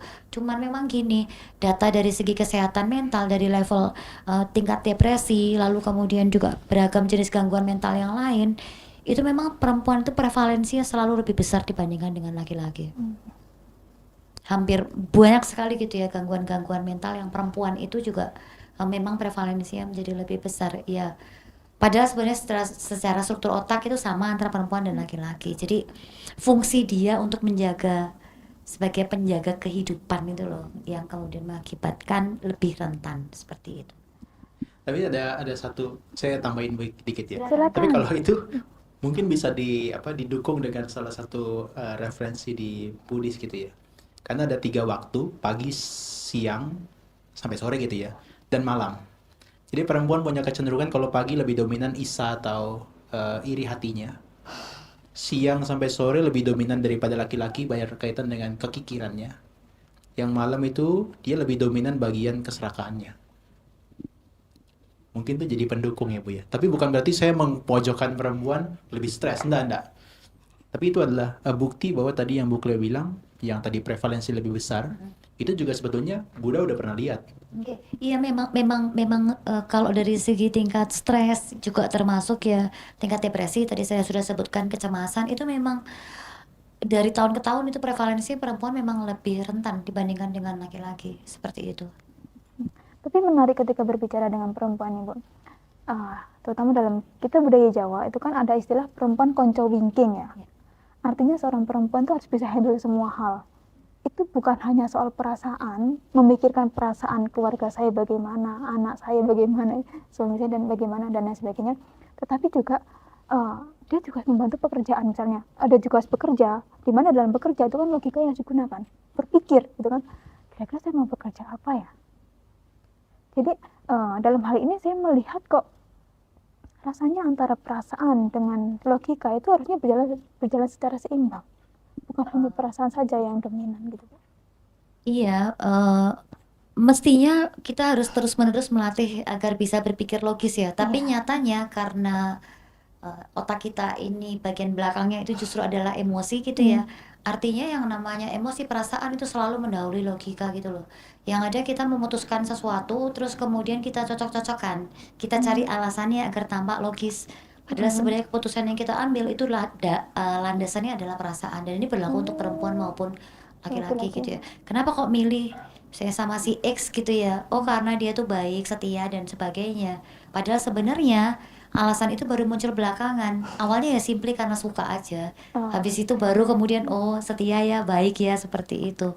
Tidak milih berdasarkan kriteria terus memilih si X gitu. Tapi simply ya suka aja tanpa tahu alasannya kenapa gitu loh. Cuma kita cocok-cocokkan alasannya agar tampak logis sebetulnya. Nah, mindfulness sebenarnya kan di situ ya, berperan untuk membantu kita dalam kehidupan ini itu meminimalkan kontribusi emosi gitu loh di dalam kemudian pengambilan keputusan yang kita ambil. Iya. Muncul perasaan, kita berusaha untuk sebisa mungkin apakah di-ignore atau take note. Sehingga dia nggak berkelanjutan. Dan berusaha untuk di titik yang tenang seimbang di tengah itu kan sebetulnya yang kemudian di goalsnya itu, M-nya itu gitu ya, seperti itu. Betul. Ini saya Tujuannya itu. oke. Jadi apakah ada kemungkinan kedepannya akan ada meditasi khusus bagi perempuan supaya bisa lebih mengendalikan emosi? Kenyataannya yang ikut meditasi lebih banyak perempuan. Oh gitu. Kalau nggak percaya tanya Bante. Oh gitu. Mau yang usianya tua, yang muda, kebanyakan perempuan. Saya nggak tahu apakah karena nggak ada kerjaannya, udah mulai minim kerjaan, atau memang tingkat stresnya yang lebih dominan. Tapi dalam banyak penelitian yang saya lakukan itu kalau di lewat skala sih ya. Kalau di lewat skala tingkat mindfulness antara perempuan dan laki-laki itu tidak berbeda sebetulnya. Tapi tingkat stresnya, kecemasan dan sebagainya itu perempuan lebih tinggi. Cuma dari segi mindfulnessnya itu tidak berbeda. Jadi ini ada dinamika yang kemudian menarik gitu loh sebenarnya. Apakah ini akan dilanjutkan dalam penelitiannya, Ibu? Ya, apakah ada tambahan sebelum kita lanjut ke Yang pasti pertanyaan? perempuan itu memang suka mencari, jika mengalami sesuatu akan cenderung untuk berusaha untuk mencari solusi gitu loh, seperti itu. Jadi barangkali seperti itu ya. Kenapa kok jadi rajin untuk ikut meditasi pada saat sedang menghadapi problem dan sebagainya kayak gitu loh. Nanti saya survei deh, Bu. Untuk apa di meditasi? Nanti datanya boleh kita kolaborasi Boleh, hasil ya. penelitian. Oke. Lumayan. Ya, jawabannya sangat menarik sekali. Dan bagaimana bagi penanya? Sudah puas? Dan lanjut kita ke pertanyaan selanjutnya ya, Ibu. Jadi ini ada Markonah, ya, dari saudari Markonah. Jadi beliau bertanya, teman saya seorang meditator dan suka dengan mindfulness meditation, tapi masih suka marah-marah. Bagaimana itu ya? Dan bagaimana mengajak atau menginspirasi saudara dengan skizofrenia untuk bisa mempraktekkan mindfulness? Silakan bagi narasumber, siapa dulu? Mungkin dari Bro dulu ya. Jadi suka dengan sesuatu tapi kok tetap marah-marah gitu. Suka dengan mindfulness tapi suka marah-marah gitu. Hari ini sih nggak ada slide-nya ya. Biasa saya kasih slide-nya. Biasa dia ada 3 layer kan ya. Dari kita punya kemarahan yang kasar banget, ada yang sifatnya dia menengah sampai ke halus. Kadang-kadang orang belajar mindfulness dia hanya sampai ke titik tengah. Yang di bagian yang paling dasar dia nggak kesentuh. Nah itu dia disentuh bukan hanya lewat konsentrasi. Dia harus dilatih dengan wisdom, awareness, kewaspadaan. Nah itu orang baru bisa lihat. Pernah gak lihat orang tuh kalau lagi marah-marah kemudian kita tegur dia. Kok jadi marah-marah ya sekarang ya? Kemudian dia jawabnya, enggak kok, aku emang kayak gini orangnya. Iya. Di level itu dia udah mulai halus. Karena bahkan si pelakunya sendiri yang nggak bisa deteksi. Nah, ada kecenderungan nampaknya orang yang sudah latihan mindfulness tapi masih marah-marah, dia masih menyentuh di level menengah. Belum sampai ke paling dasar. Itu sih. Dan kalau yang untuk ngajak orang untuk terkait dengan meditasi karena dia penderita skizofrenia, itu sampai sekarang saya belum temukan tuh ya. Karena sulit kalau misalnya mereka punya penderita yang skizofrenianya sangat kasar. Tapi kemarin ada belakangan di kondisi retret kita, itu ada orang penderita skizofrenia tapi dia udah mulai agak sembuh sedikit-sedikit. Dia masih bisa bicara. Nah kalau yang level dari skizofrenianya light gitu ya atau ringan, kita masih bisa. Dan lebih banyak dia akan diajak untuk bukan observe dia punya teknik, dia punya apapun yang muncul dominan, tapi dia lebih banyak ignore. Karena supaya dia nggak fokus pada thinking ke masa depan dan juga dia remember kepada masa lalu. Dia harus fokus di masa kini dengan ignore lebih dominan. Nah mungkin boleh diajak dalam bentuk dia nggak harus duduk meditasi dulu kali ya, karena sulit kalau orang sampai kayak gitu. Tapi ajak dia untuk lebih aktif di dalam kondisi saat ini, dia bisa aware terus. Aware. Maksudnya ya udah begitu dia mungkin ngelantur, menghalu, ngomongin yang lain, ajak dia tarik ke sini. Bisa dengan sentuhan fisik atau dengan ngomong yang sedikit lebih keras. Karena dia butuh objek yang sangat kuat. Orang skizofrenia tuh dia punya intrusive thoughts-nya itu, pikiran yang mengganggu dia sangat dominan. Kalau dia diajak, observe nafas masuk keluar, loss. Karena nafas masuk keluar dianggap nggak kuat objeknya. Justru harus sesuatu yang sangat kuat. Apakah sentuhan fisik atau verbal yang lebih dominan? Oke, wow, menarik. Itu sih kira-kira teorinya sih. Oke. Ibu mau menambahkan? Dipersilakan. Kalau saya sih lebih kepada melihatnya bahwa dalam rangka untuk bisa kemudian melakukan meditasi mindfulness itu dibutuhkan syarat kewarasan tertentu gitu ya. Jadi ada ambang batas syarat gitu untuk kemudian bisa mempraktekkan mindfulness. Karena kalau tidak ya paling kemudian nanti akan jadinya menjadi lebih pada fokus attention gitu. Jadi meditasi yang fokus saja, tidak sampai kemudian bisa menjadi mindful, apalagi sampai muncul insight seperti itu sih. Dan juga memang harus berhati-hati juga kalau sudah terkait dengan gangguan mental, apalagi yang berat seperti itu ya. Itu nanti juga ada resiko yang kemudian terkandung di dalamnya gitu loh, seperti itu. Itu karena bisa jadi kan kita tidak pernah tahu pada saat meditasi itu kemudian pikiran apa yang muncul gitu ya. Takutnya kemudian munculnya adalah halusinasinya yang kemudian justru malah mendorong yang bersangkutan untuk kemudian terlarut atau terseret dengan halusinasi tersebut, seperti itu. Kayak gitu. Dan soal marah-marah itu juga saya saya pernah penelitian juga soal marah-marah itu ya. Kalau di media sosial itu yang namanya kemarahan itu orang justru malah bangga kok dengan kemarahan tersebut. Justru malah dia pamer gitu ya, keren gitu loh dia ngerasanya kemarahan itu. Dan biasanya kemarahan itu juga menularnya sangat cepat dibandingkan misalnya kita menularkan kabar gembira kayak gitu. Misalnya kita ada sesuatu yang happy gitu ya, bagi orang lain kemudian untuk merespon dan kemudian juga ikut merasa happy itu butuh waktu yang lama, kadang malah nggak ikut merasa happy tapi iri. Tapi kalau yang namanya kemarahan, kesedihan dan sebagainya itu penularannya itu amat sangat cepat, seperti itu. Nah karakteristik ini saya pikir yang perlu untuk juga dikenali ketika seseorang mau mempraktekkan mindfulness, seperti itu. Karena kemarahan itu sesuatu yang sangat sangat powerful gitu. Orang tuh ngerasa keren gitu loh kalau marah-marah. Seperti itu. Ada ya Bu yang seperti itu. Iya, kalau kita amati apa yang terjadi gitu kan, itu orang tadi habis tak marahin, tak amuk, tak pukulin kayak gitu kan malah justru malah merasa bangga seperti itu. Tapi kalau takut orang biasanya merasa malu. Tapi kalau marah itu justru merasa malah itu keren seperti itu. Karena menunjukkan kekuatan diri. Iya, padahal sebenarnya masih marah itu berarti kan sebetulnya masih orang yang masih bodoh kalau dalam waktu itu beberapa saat yang lalu orasi di staf ya itu yang saya sampaikan juga. Berarti kepada Mbak Markona, silakan untuk nanti terkait dengan temannya bisa diskusi dengan Bro Johan lebih lanjut. Oke. Bagaimana kalau satu pertanyaan lagi? Apakah memungkinkan? Oke. Satu pertanyaan lagi, apakah ada?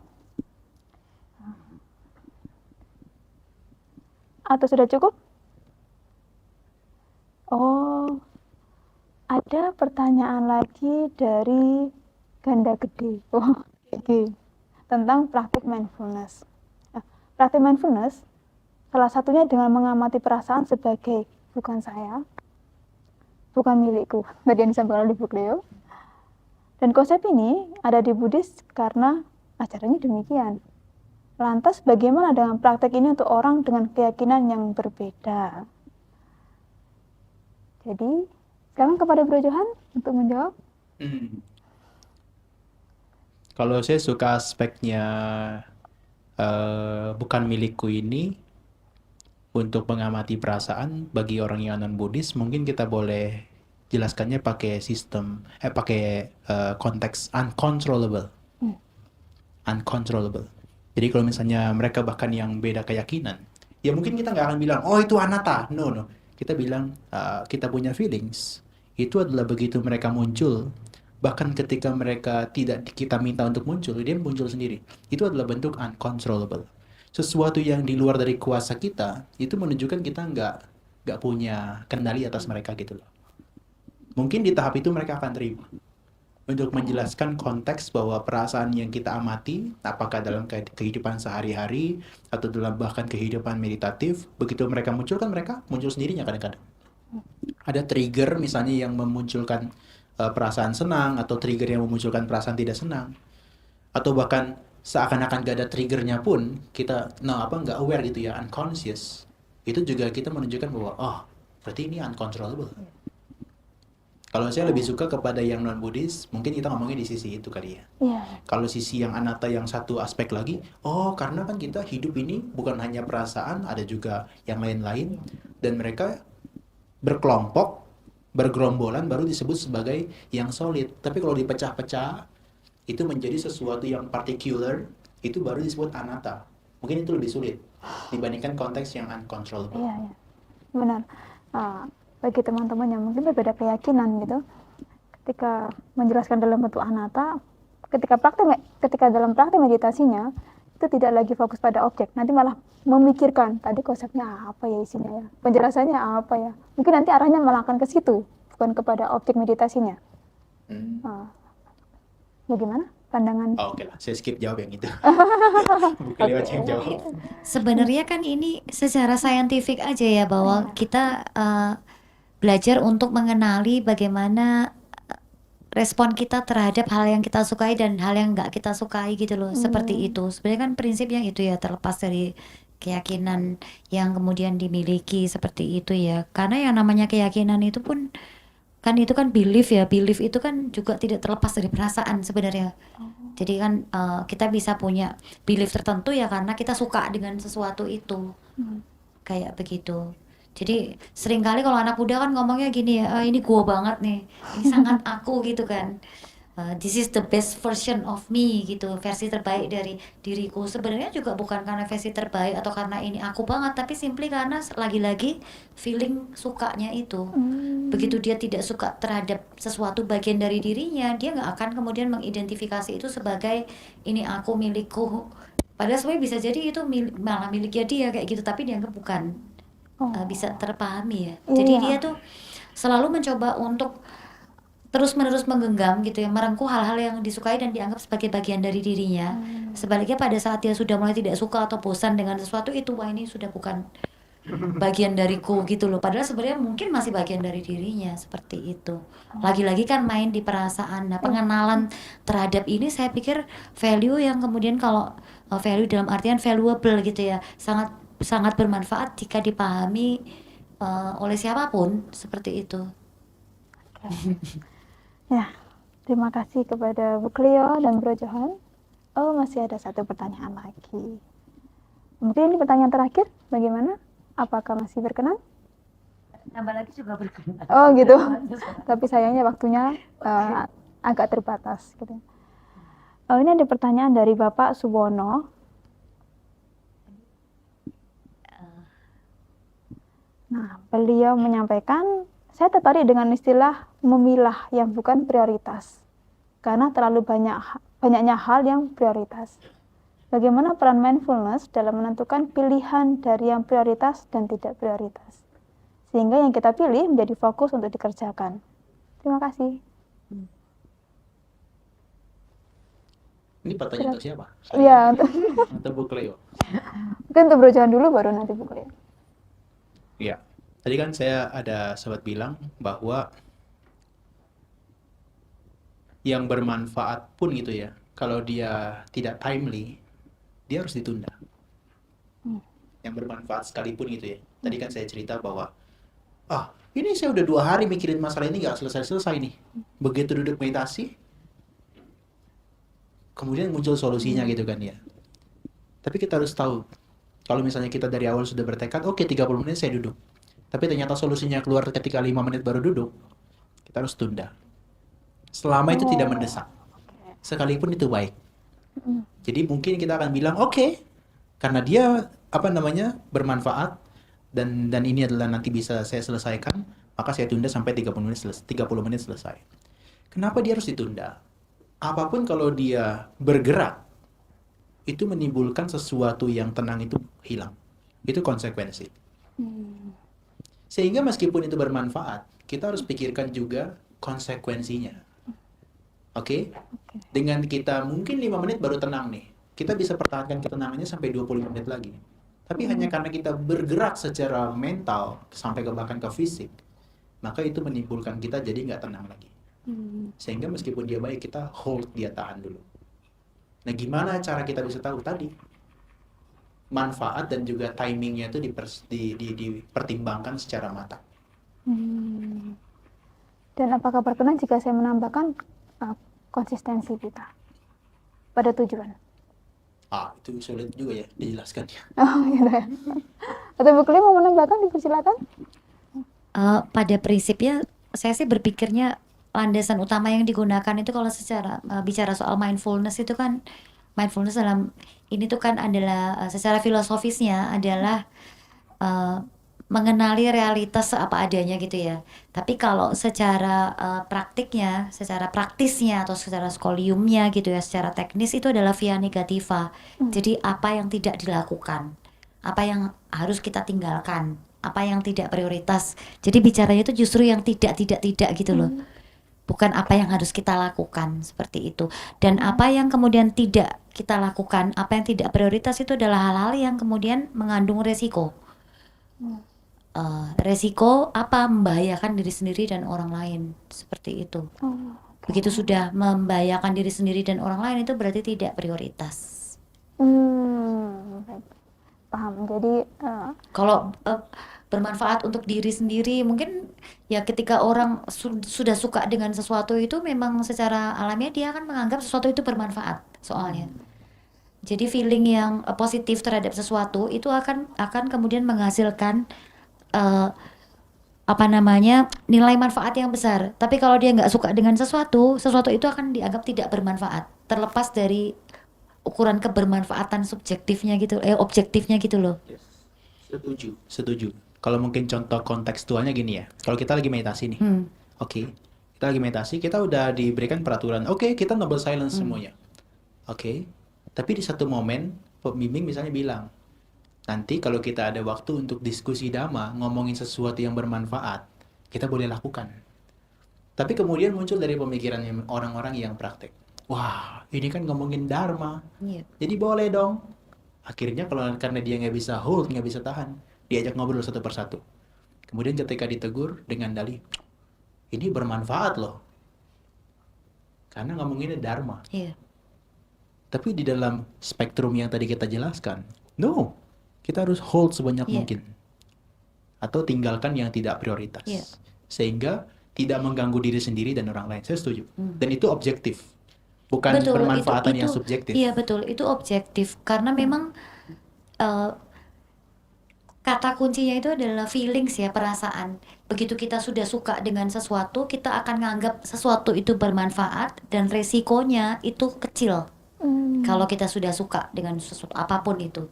Tapi kalau kita tidak suka sama sesuatu, kita anggap itu tidak bermanfaat dan resikonya besar. Apa parameter kita menentukan itu? Simply feeling aja, suka nggak suka aja sebenarnya. Ngerinya kan di situ gitu loh. Benar. Dan sangat mindfulness itu mesti berusaha kemudian untuk menyasar ya kecenderungan alamiah kita yang berisiko itu tadi. Itu saya sangat setuju. Demikian tadi jawaban dari Bro Johan dan Ibu Cleo. Dan karena waktu kita yang terbatas, meskipun sebenarnya ada banyak sekali pertanyaan yang ingin disampaikan, baik dari saya sendiri atau dari audiens, tetapi karena waktu kita yang terbatas sehingga kita harus mengakhiri sesi diskusi pada malam hari ini. Dan terima kasih kepada Bu Cleo, Bro Johan atas kehadiran dan pemaparan materinya serta pengetahuan, cerita pengalaman yang diberikan kepada kami. Saya jadi belajar banyak hal. Ternyata saya belajar ada banyak hal yang ternyata saya belum tahu itu. Dan ini menjadi inspirasi untuk saya terus belajar dan belajar. Dan semoga teman-teman yang menyaksikan acara kita pada malam hari ini juga memiliki pemikiran yang sama. Dan sebagai closing statement dari saya, mohon izin untuk menyampaikan bahwa hidup berkesadaran itu bukan hanya sekedar untuk memahami pikiran, tetapi juga berlaku bagi setiap tindakan kita dalam kehidupan sehari-hari. Apalagi di tengah berkembangnya teknologi, deras arusnya media sosial yang terkadang kita tidak sadar dengan apa yang kita lakukan, maka mindfulness menjadi salah satu cara untuk kita meningkatkan kesadaran dan perhatian kita terhadap apapun fenomena yang kita hadapi pada momen saat ini. Demikianlah Ibu, Bro Johan, dan juga para hadirin audiens yang telah mengikuti acara Talkshow pada malam hari ini. Saya sangat mengucapkan terima kasih atas kehadirannya dan semoga kita bisa bertemu di sesi Talkshow selanjutnya. Dan dengan demikian kita akhiri acara pada malam hari ini, dan waktu dan tempat saya kembalikan kepada host.